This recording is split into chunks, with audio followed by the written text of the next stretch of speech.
So I'm inside my tent right now. It's about 2:15 in the morning. I woke up about an hour ago. I've been thinking about a lot of things, which I might talk about in a few minutes. But first I want to show you around the inside of my tent, because I'm sure you're very curious how I'm living these days. So over here is just there's a computer station, which I use for kind of a backrest. And also sometimes I turn on the computer to warm up the tent.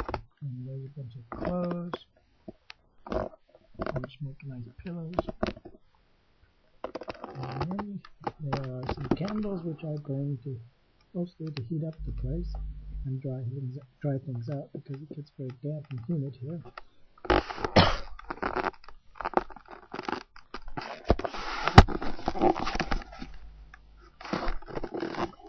There's some of my gadgets that I have.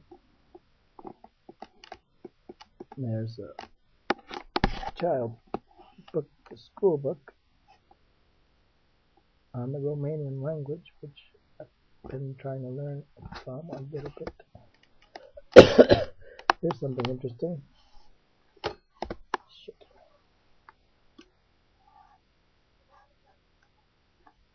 This is getting kind of complicated because I'm trying to hold the lamp and the computer and reach out and get that book.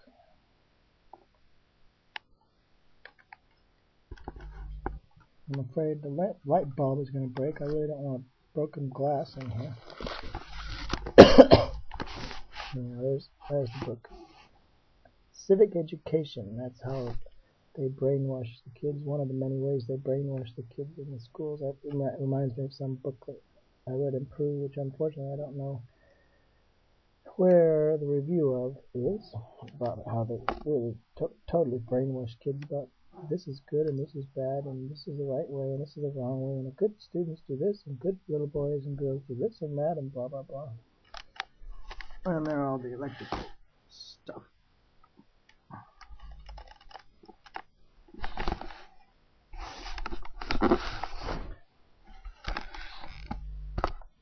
And here's me again.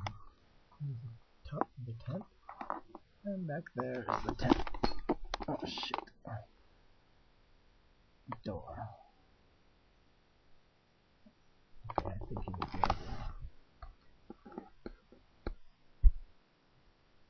Oh yes, and by the way, that's my knee in case you're curious. God, that's uncomfortable. Anyhow, what was I going to say? Oh yeah. So my tent is inside the house, and this reminds me of what the guys, Damian and his friends, high school friends, said about the gypsies, how the Gypsy King has 3 palaces, but he lives in a tent outside his house. Well, I like tents. There are many reasons, too many to explain right now. One of the many reasons is it's getting a little cold outside, and it's cold inside the house. I don't really have any efficient, economical way to heat this place. So inside the tent, you can heat up the tent with a few candles, or even this light. One light bulb actually does heat up a fair amount of space. Probably just one light bulb would keep the tent warm enough to live in.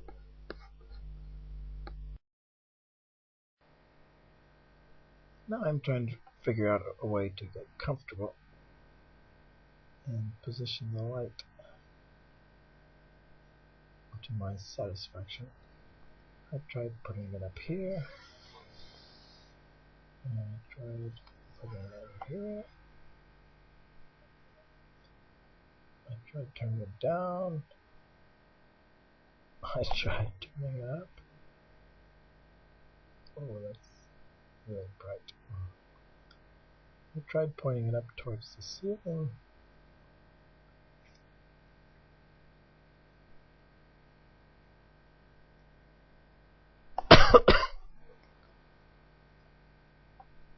See, I don't really want it shining in my eyes.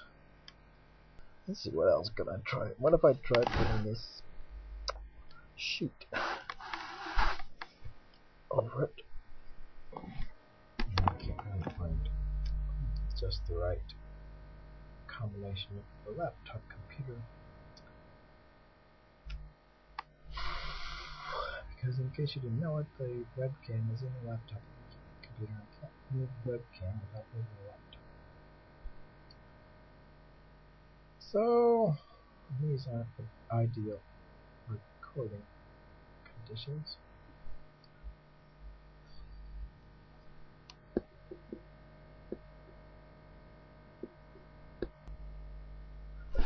I guess I'll try turning the dimmer switch down on the light. Let's see, there's less chance of catching the sheet of fire. Ah, this isn't very comfortable.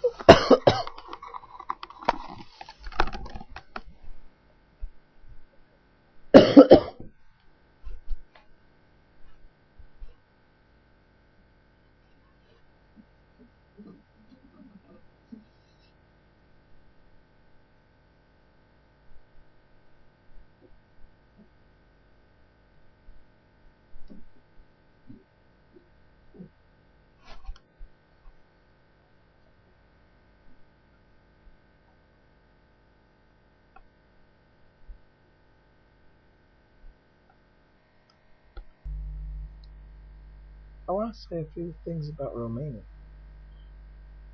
Today, I hitchhiked back here because I missed the bus. Partly because I got locked into the library. Yes, that's right. I got locked into the library because it closes at 3 o'clock, and I was in the media room because the head librarian let me in there because I needed to use my USB memory sticks, and they have all the USB.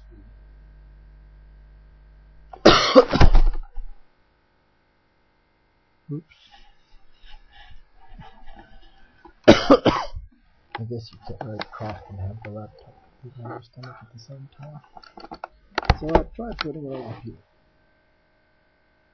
Alright, so anyhow, I was in the library in the media room, and everybody went home at around between 3 and 3:30, and they didn't have a guard walking around checking in all the rooms, as some buildings do. So I was in there working, and I completely lost track of the time, and so I came out of the media room, and there was nobody there, and I saw this one lady with a glass wall on the other side, and I just kind of shrugged my shoulders, and she figured out that I was locked in, and she put somebody else who has the keys, and to make a long story short, I got out maybe about 20 minutes to 4 or 15 minutes to 4. So I got on a bus that I thought was going towards the train station, but it actually was going in the opposite direction. And so I don't know, I missed the bus at 4 o'clock.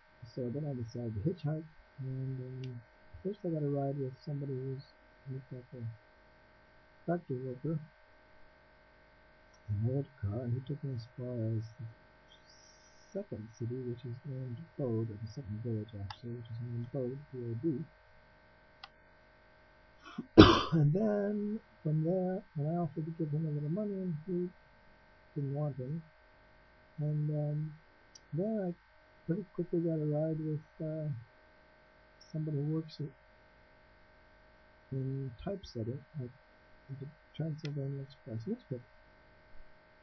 And he was going all the way to St. George. He spoke a little bit of English, and so he took me all the rest of the way to Valcello, and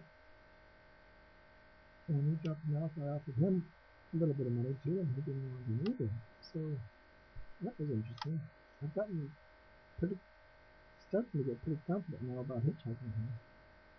The other day I got a ride from a young guy, maybe around 19 to 21 years old, who has a Mercedes. And so, as far as I can tell, it's his Mercedes. I don't know where he got money to get a Mercedes. But anyhow, one of his friends seemed interested in helping me with the Gypsy Project, and she gave me her number, and that was really surprising and encouraging, because I had been feeling pretty judgmental about people who were Mercedes, and I didn't think anybody would owned a Mercedes or drove a Mercedes would pick up a hitchhiker. And I talked to the two hitchhikers from